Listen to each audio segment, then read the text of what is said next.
we're going to do things a little differently.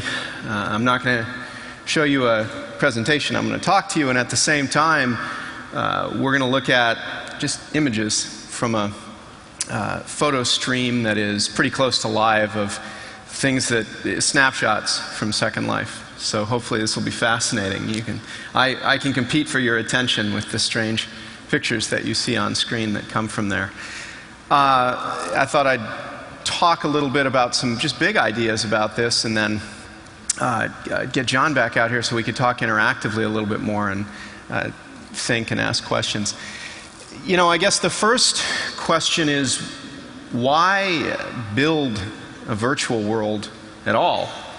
And I think the answer to that is always going to be at least driven to a certain extent by the people initially crazy enough to start the project. So I can give you a little bit of first background just on me and what moved me as really going back as far as a teenager and then an adult to actually try and build this kind of thing. I was a very creative kid who read a lot and got into electronics first and then later programming computers when I was really young. I was just always trying to make things. I was just obsessed with taking things apart and building things, and just anything I could do with my hands or with wood or electronics or metal or anything else. And so, for example, and this is a great Second Life thing, I had a bedroom.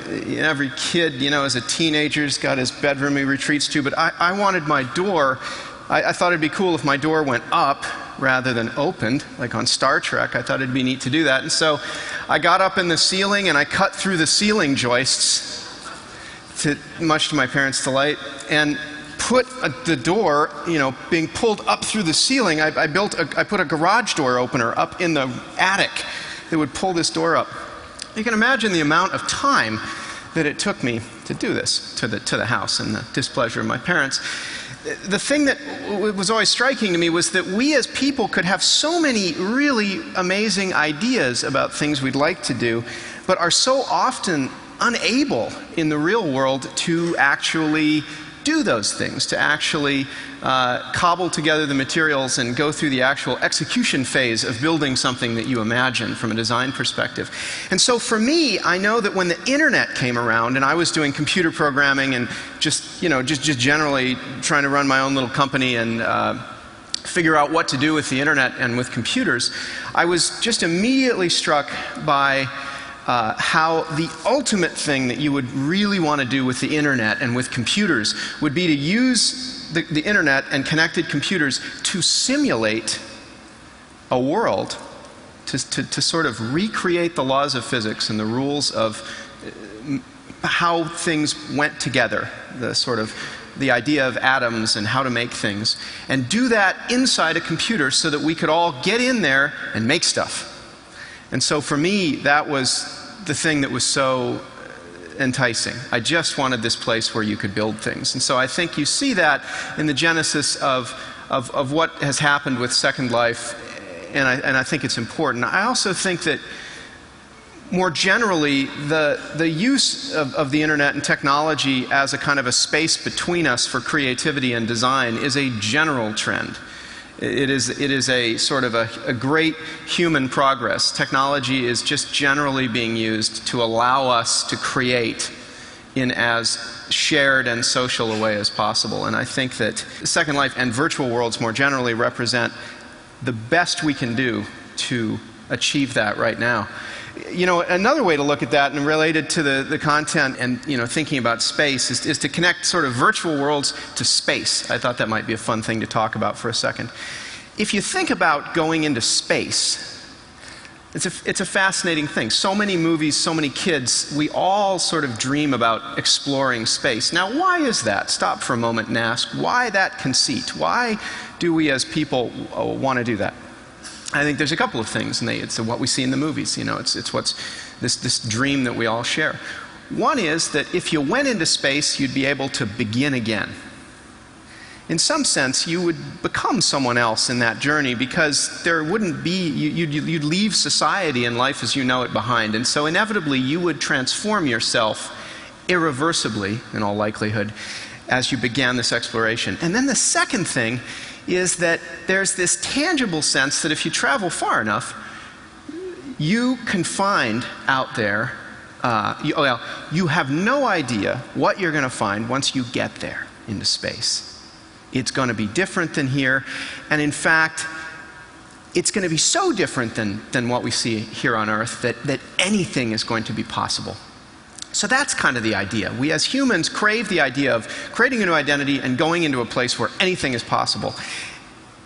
And I think that if you really sit and think about it, virtual worlds and where we're going with more and more computing technology represent essentially the likely, really tactically possible version of space exploration. We are moved by the idea of virtual worlds because, like space, they allow us to reinvent ourselves, and they contain anything and everything, and probably anything could happen there. You know, to give you a size idea about scale, comparing space to Second Life, most people don't realize then this is just like the internet in the early 90s. In fact, Second Life virtual worlds are a lot like the internet in the early 90s today. Everybody's very excited.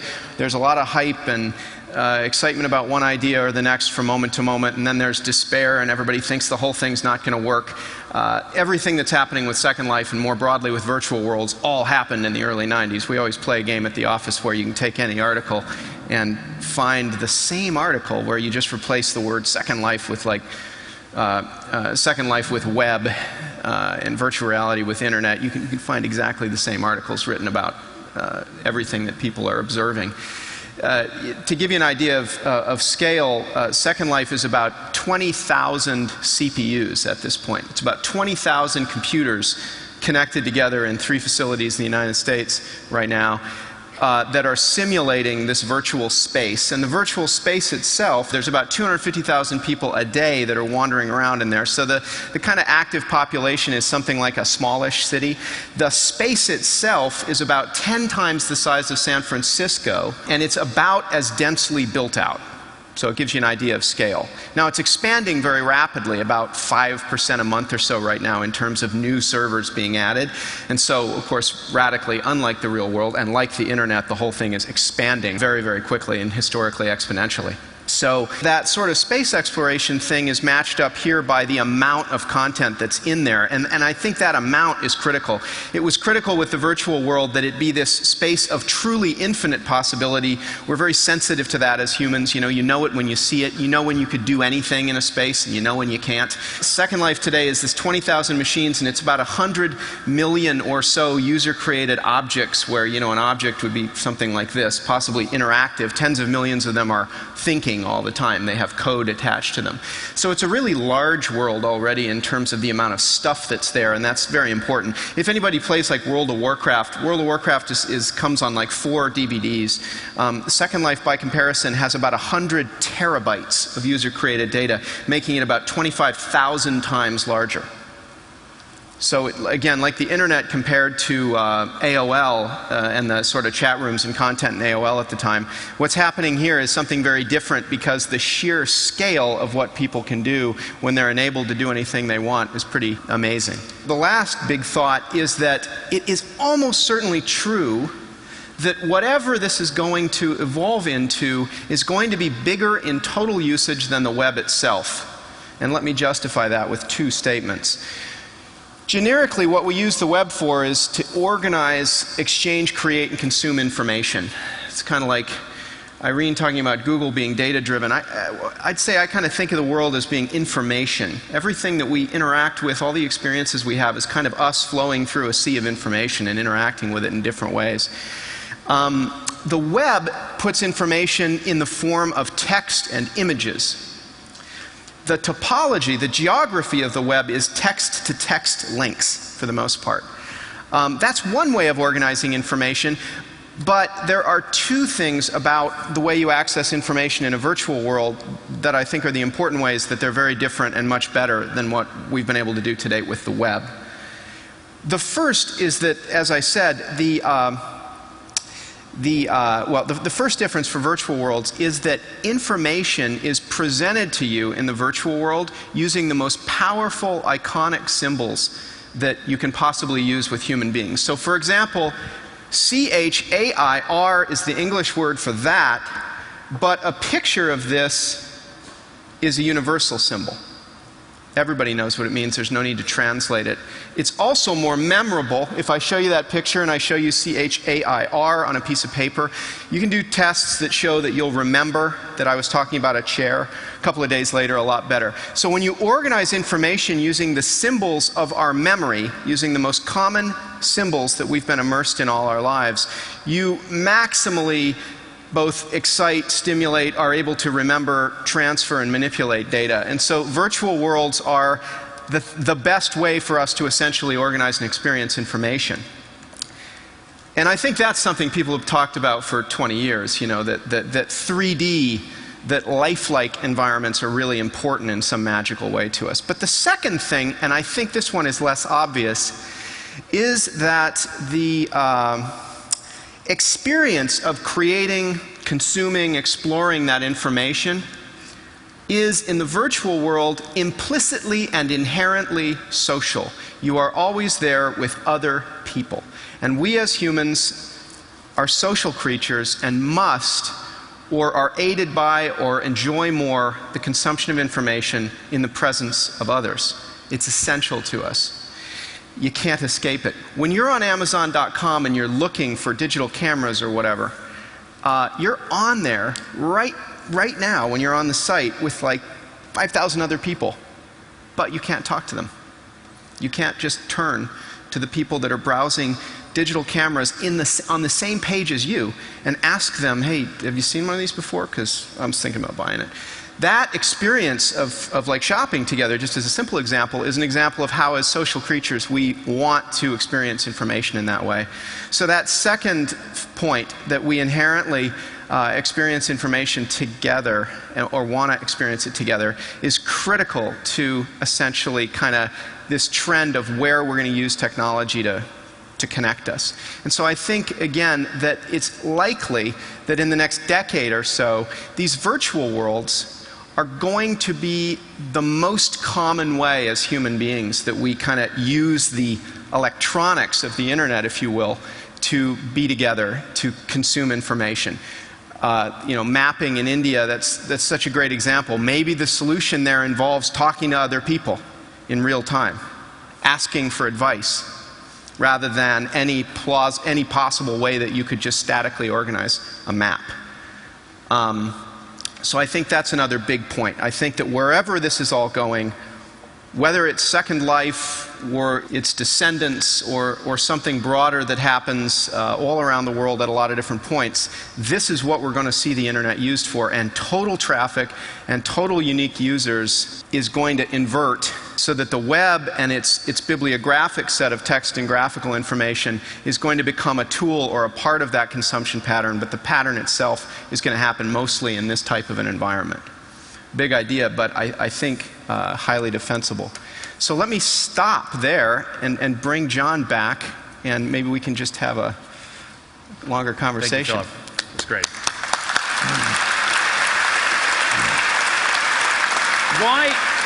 Why is the impulse to create Second Life not a utopian impulse, like, for example, in the 19th century, any number of works of literature that imagined alternative worlds were explicitly utopian?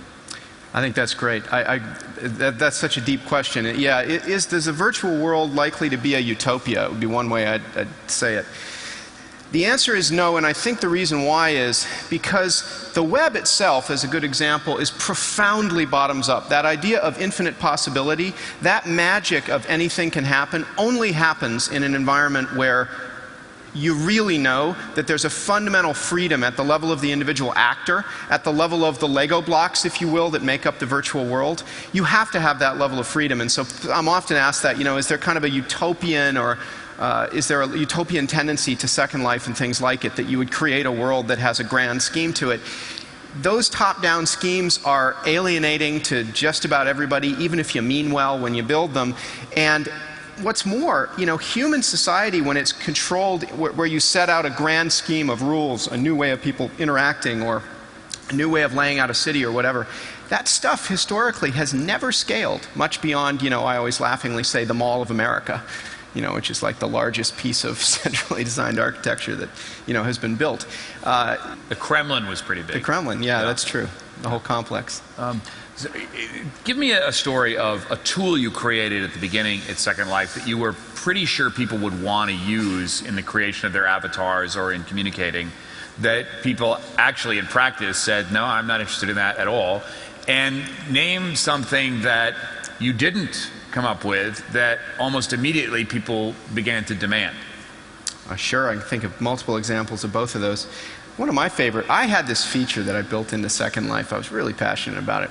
It was an ability to kind of walk up close to somebody and have a more private conversation, but it wasn't instant messaging because you had to sort of befriend somebody. It was just this idea that you could kind of have a private chat.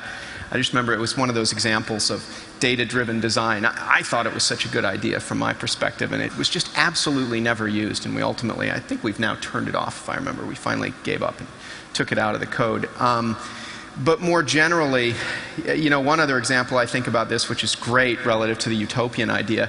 Second Life originally had 16 simulators. It now has 20,000. So when it only had 16, it was only about as big as this college campus. And we zoned it. We put a nightclub, we put a disco where you could dance, and then we had a place where you could fight with guns if you wanted to, and we had another place that was like a boardwalk, kind of a Coney Island.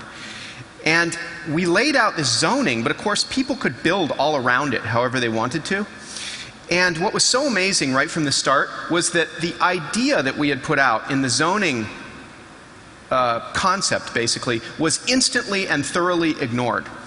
And like 2 months into the whole thing, which is really a small amount of time, even in Second Life time, I remember the users, the people that were then using Second Life, the residents, came to me and said, we want to buy the disco, because I had built it. We want to buy that land and raise it and put houses on it. And I sold it to them. I mean, we transferred ownership, and they had a big party and blew up the entire building. And I remember that was just so telling, that you didn't know exactly what was going to happen. When you think about stuff that people have built that's popular, CBGB's has to close eventually. Exactly. I mean, that's the rule. But it closed on day one, basically, Right. in internet time. An example of something, pregnancy. You can have a baby in Second Life. This is done entirely using kind of the tools that are built into Second Life. So the innate concept of becoming pregnant and having a baby, of course, Second Life is at the platform level, at the level of the company, of Linden Lab. Second Life has no game properties to it whatsoever. There is no attempt to structure the experience to make it utopian in that sense that we put into it. So of course we never would have put a mechanism for having babies, or like taking two avatars and merging them or something. But people built the ability to have babies and care for babies as a purchasable experience that you could have in Second Life. And so, I mean, that's a pretty fascinating example of what goes on in the overall economy. And of course, the existence of an economy is another. I didn't talk about it, but it's a critical feature. When people are given the opportunity to create in the world, there's really two things they want. One is fair ownership of the things they create, and then the second one is, if they feel like it, and they're not going to do it in every case, but in many they are, they want to actually be able to sell that creation as a way of providing for their own livelihood. True on the web, also true in Second Life, and so the existence of an economy is critical. Questions for Philip Rosedale, right here. Well, first an observation, which is that you look like a character. The observation is Philip has been accused of looking like a character or an avatar in Second Life. Respond, and we'll get the rest of your question. But I don't look like my avatar. How many people here know what my avatar looks like? That's probably not very many. Are you ripping off somebody else's avatar with that sort of... I didn't. I did. One of the other guys at work had a fantastic avatar, a female avatar that I used to be once in a while. But my avatar is a guy wearing chaps, spiky hair, spikier than this, kind of orange hair, handlebar mustache, kind of a Village People sort of a character. So, very cool. And your question? The question is, there appears to be a lack of cultural fine-tuning in Second Life. It doesn't seem to have its own culture, and that the sort of differences that exist in the real world aren't translated into the Second Life map? Well, first of all, we're very early. So this has only been going on for a few years. And so part of what we see is the same evolution of human behavior that you see in emerging societies. So a fair criticism is what it is of Second Life today, is that it's more like the Wild West than it is like Rome from a cultural standpoint. That said, the evolution of and the nuanced interaction that creates culture is happening at 10 times the speed of the real world, and in an environment where if you walk into a bar in Second Life, 65% of the people there are not in the United States, and in fact are speaking their various and different languages. In fact, one of the ways to make money in Second Life is to make really cool translators that you drag onto your body, and they basically kind of pop up on your screen and allow you to use Google or Babelfish or one of the other online text translators to on the fly translate typed text between individuals. And so the multicultural nature and the sort of cultural melting pot that's happening inside Second Life is quite, I think, quite remarkable relative to what, in real human terms, in the real world, we've ever been able to achieve. So I think that culture will fine-tune, it will emerge, but we still have some years to wait while that happens, as you would naturally expect. Other questions? Right here. What's your demographic? So the question is, what's the demographic? So the average age of a person in Second Life is 32. However, the use of Second Life increases dramatically as your physical age increases. So as you go from age 30 to age 60, and there are many people in their 60s using Second Life, this is not a sharp curve. It's very, very distributed. Usage goes up in terms of like hours per week by like 40% as you go from age 30 to age 60 in real life. So there's not, many people make the mistake of believing that Second Life is some kind of an online game. Actually, it's generally unappealing. I'm just speaking broadly and critically. It's not very appealing to people that play online video games because the graphics are not yet equivalent to, I mean, these are very nice pictures, but in general, the graphics are not quite equivalent to the fine-tuned graphics that you see in a Grand Theft Auto 4. So average age is 32. I mentioned 65% of the users are not in the United States. The distribution amongst countries is extremely broad. There's users from, virtually every country in the world now in Second Life. The dominant ones are if you take the UK and Europe together, they make up about 55% of the usage base in Second Life. In terms of psychographic, men and women. Men and women are almost equally matched in Second Life. It's about 45% of the people online right now in Second Life are women. Women use Second Life, though, about 30 to 40% more on an hours basis than men do, meaning that more men sign up than women and more women stay and use it than men.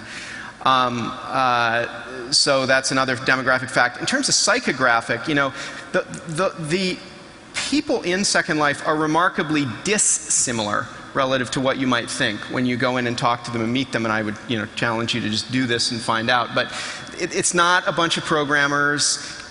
It's not easy to describe as a demographic. If I had to just sort of paint a broad picture, I'd say remember the people who were really getting into eBay in the first few years of eBay, maybe a little bit like that. In other words, people that are early adopters, they tend to be creative, they tend to be entrepreneurial.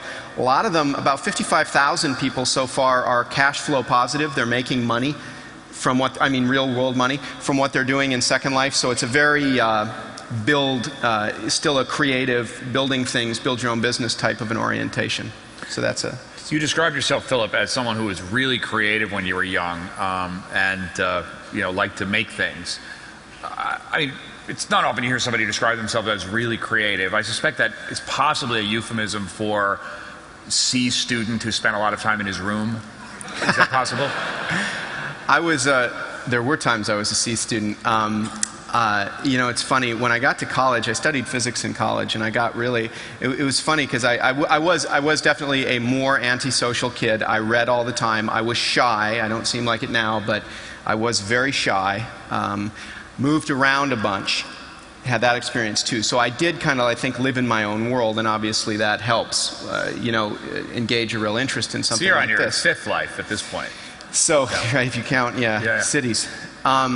So, but I did, and I didn't do. I think I didn't do as well in school as I could have. I think you're right. I wasn't like a obsessed, get A's kind of guy. I was going to say I had a great social experience when I went to college that I hadn't had before, a more fraternal experience where I met 6 or 7 other guys who I studied physics with, and I was very competitive with them. So then I started to get A's. But you're right. I wasn't an A student. Last question, right here. You want to paraphrase that? Yeah, so let me restate that. So we're saying that in the pamphlet, there's a statement that we may come to prefer our digital selves to our real ones, our more malleable or manageable digital identities to real identities, and that in fact much of human life and human experience may move into the digital realm. And then that's kind of a horrifying thought, of course. That's a frightening change, frightening disruption. I guess, and you were asking, what do I think about that? How do I? What's your response to the people who would say that's horrifying? Someone would say to you, I find Right. that disturbing what we hear. Well, I'd say a couple of things. One is it's disturbing like the internet or electricity was. That is to say, it's a big change, but it isn't avoidable.